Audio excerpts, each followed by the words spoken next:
So there is a good news to come out of this. At least this is the heartwarming part of the news. This is really like warm the cockles of my heart. Guys, this is like a mug of spiced cider with whiskey. This is so great. So some guy, Jason Best of Cincinnati, Ohio, went and bought 650 tickets to... he bought 50 tickets at $13 a piece. Oh, $650. Okay, I'm sorry. With the intent of scalping them. To see the interview. With the express intent.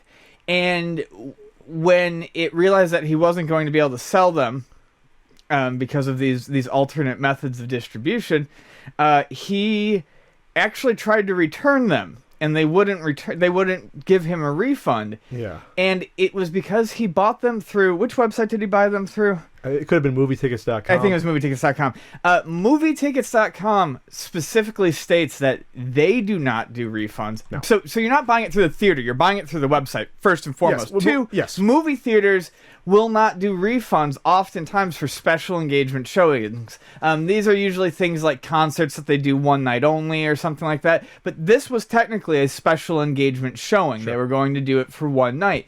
And he made no money on it. I mean, he's out $650 because he thought he was going to be, he wanted to be a scumbag. Yeah, this is they interviewed him, and he just looks like, I guess this is the mindset. This is the conversation we're going to get to, and people will be arguing and yelling at us, is that it comes down to, it's capitalism. Do you want to look in the mirror and see yourself being this person? Yes or no? That's what it comes down to. Do you want to be a person that saw the opportunity of something to say, well, I think people want to see this. I'm going to fuck them out of money on Christmas. That's basically what this guy tried to do. Yeah. And it failed. Now supposedly he did do like a chargeback on his credit card, get the money back. But this is the reason why, of course, the movie theater can't allow this. Do you imagine if people started doing this en masse?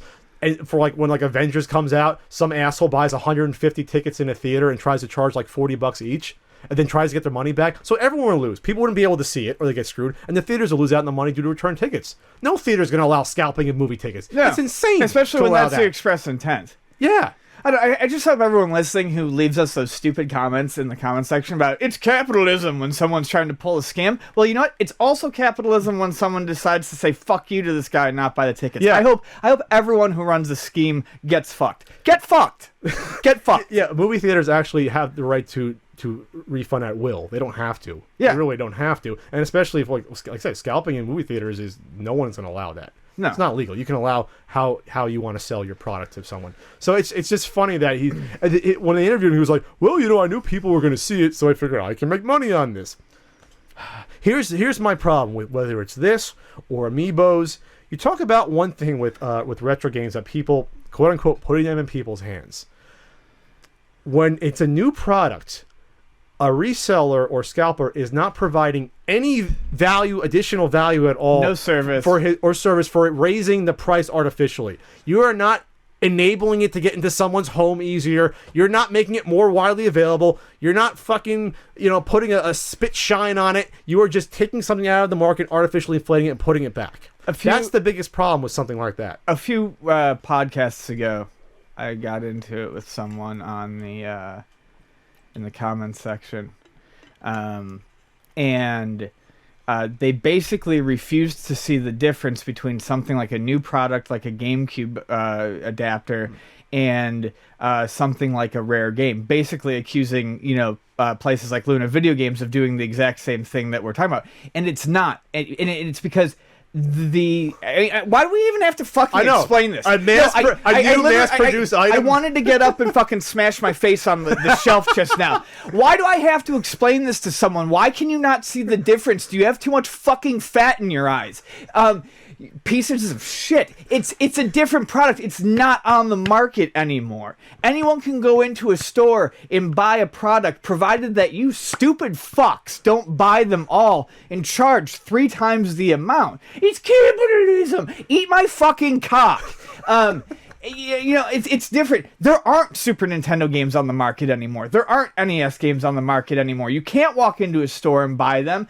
No one is getting screwed. That's the natural appreciation of price, not the artificial appreciation of price. Sure. So, I mean, yeah, it's the same thing. Sorry, I had to go off on that. It's the same thing you said about the amiibos, though. Yeah, you're not adding any value. This person isn't fucking delivering it to your door with a blowjob. They're not going down on you, they're not eating you out. I mean, nothing is happening here that you couldn't get by getting in your car and just going to Toys R Us and paying $13. Thank you, Ian. And that is the difference between a scalper or reseller of a new product versus old stuff that's out of stock. All right. So this guy is a piece of trash. What's his name again? Merry Christmas.